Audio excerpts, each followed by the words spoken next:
reality of the keto lifestyle in 2026. We're gonna talk about it. And who are we? We are Sarah and Emily, two weirdos on the internet that have been doing keto since 2019. Well, we've been creating keto content since 2019. We've actually been on and off keto for 20 years. Pretty much our entire lives. And we've gained and lost thousands of pounds over the years. Literally. But now we've lost most of it. I don't like when you say thousands. I mean, it's the true, but yeah. So we're going to be talking about what we see coming up in the near future for this lifestyle, for keto, for dieting in general, and what you might hear more of this upcoming year. If you consume a lot of keto, low carb content, this is probably going to be like a forecast. Foreshadowing? It's a forecast of what we think as keto weather woman, what you're going to see, okay? You want to put the weather screen Weather women can be wrong too, though. So what are we now? Pretty much nothing. Subscribe. I knew that you were going to say that. Subscribe, because we don't know what we're talking about. Right. No. Okay, so you're not going to be hearing less about GLP-1s this year, unfortunately. If you're like on the GLP-1 hate bandwagon, I'm sorry, but I do believe that eventually you're gonna see GLP-1s team up with keto to form the ultimate diet forever, which would be being on a GLP-1 while being on keto. I honestly see that because a lot of the people who are on GLP-1s, like Ozempic or whatever, when they go off, they end up gaining all the way back. And it sounds a lot like keto too. Or any lifestyle change, let's be honest. And what are GLP-1s doing at their basis, at their base point? They are lowering your blood sugar to reduce inflammation, to make you eat less. And honestly, keto does a lot of the same things without having to be on a GLP-1. I just feel though that there's going to be a lot more like talking about GLP-1 as like more of a lifetime thing and pairing it with a diet that you can live with, which might be a keto diet. Right. A diet where you can be like maybe microdosing on a GLP-1 or whatever and adding on a keto lifestyle onto that to maintain your weight loss overall. I think that that might happen this year. So we've never tried like Ozempic or anything like that. We're not against it on this channel. We just think that it's going to become a lot more mainstream over the years as more companies make them and you can get them easier and easier. But we have tried natural alternatives to GLP-1s, things that raise your levels of GLP-1 on this channel. If you want to see any of those videos, we can leave them linked after this one. So I think that you're going to continue seeing more studies done on people that show that being on a low carb keto lifestyle long term helps with inflammation and helps with brain health and other like biomarkers. I think that a lot of the like data that they're deriving from GLP-1s might also like carry into a keto lifestyle because I believe that they're very similar. Like the benefits are very similar, right? I think that you're going to see a lot more cottage cheese and you're going to see more protein everywhere in everything. And you might actually start to see negative pushback about this protein in everything like mantra that everybody is doing. Like protein this, protein that, high protein this, high protein that. Maybe there's some like people that are gonna say, should protein be in everything? Should we be cutting back on the protein? Does everything have to be high protein? Right, does everything have to be high protein? You know, and you'll see a lot of people like us, like we jump on these trends because why not? If it's good, we'll try it on our channel.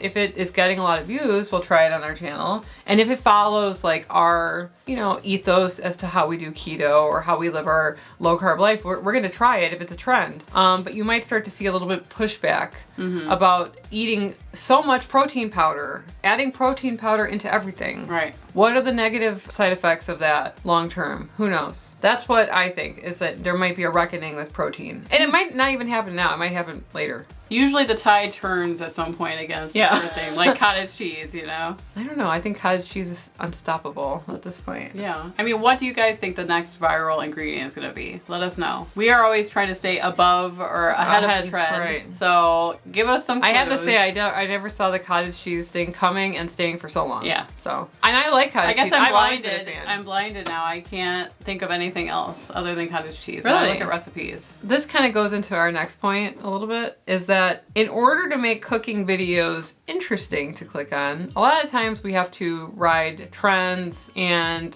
use viral ingredients or try to get you to click because cooking videos can be a little flat. Right. And so I think that another trend that you're going to see is a lot of like creators that you like that do cooking content, like move away from just doing cooking content. That's been happening for a while. Even like the really, really big cooking creators on YouTube are moving away from it just because it's really hard to get the click. It's really hard to get someone to click on a video and watch it all the way through when it's just, I'm going to show you how to make this thing. keto fried rice, right? It's difficult. And you know what? Even the Food Network has problems with this. The most of like the shows on the Food Network are not like Cookie watch shows. X cook this. It's more so like beat Bobby Flay or Iron Chef. Yeah. Or you know, challenges, chops. even diners, drive-ins, and dives. People would rather watch Guy Fieri go to restaurants 10, 15 years ago over and over and over again than watch something that's like, here's whatever, making pancakes for you. Right. They'd rather watch the 100 times they've seen that Diners and Drive-Ins. I know, because I've seen the episode of Diners and Drive-Ins. I always watch the Chicago ones because I'm curious. I used to watch them all. Yeah. I used to watch all of the old ones repeatedly.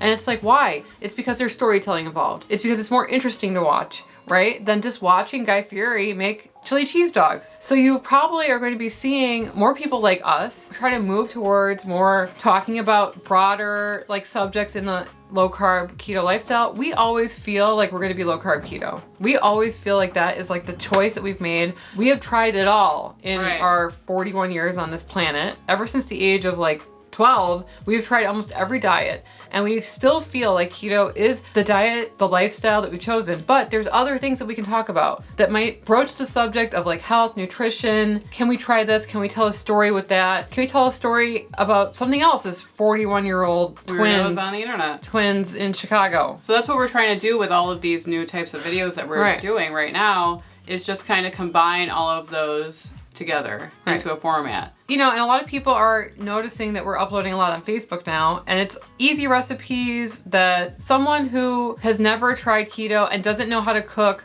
might be able to whip up with a low carb tortilla. Right. Do we eat those every day? No, yeah, that's like one of the things. It's like what we make as content is not going to line up with what we eat every day, because if you watch us and you watch us for our keto recipes and you're like more advanced at cooking, you're going to want something different than someone who is in their 50s, who doesn't know how to cook all that well, who is used to eating an entire pizza and then wants to try keto or low carb and then decides maybe I could make a low carb tortilla pizza instead.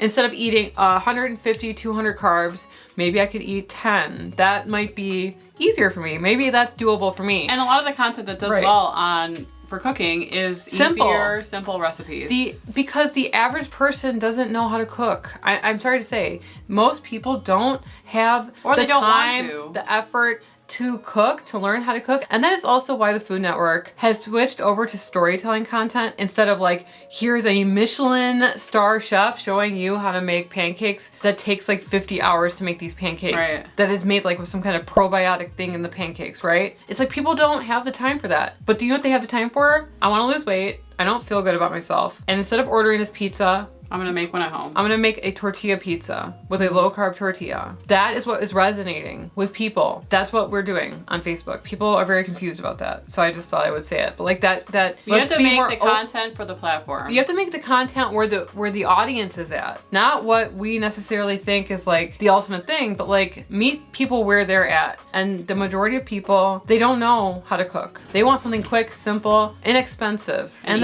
easy. And that's where we're trying to meet people at on Facebook. Anyway, it's a little content follow us creator on heavy. Facebook. You could follow us, yes. The Keto Twins. They made us put a the. We can't take it out now, so we're the Keto Twins on there. If you guys know of any other trends that you think are going to happen in 2026, let us know in the keto world or anything else. I have a feeling that it's going to be an interesting year. Yeah. You know, on this channel, you're going to see more from us exploring stories in the low carb world, the keto world, health in general, being women in general. It's like a huge percentage of you guys are women. Most of you. 80%. So 20% of dudes, we see you too. Yes, we appreciate everybody. Right. For watching. So. And if you guys want to watch that video where we tested natural Ozempic alternatives, you can click on the video on the screen and we'll see you over there. Anyway, I'm Sarah. And I'm Emily. And we are the Keto Twins, signing out.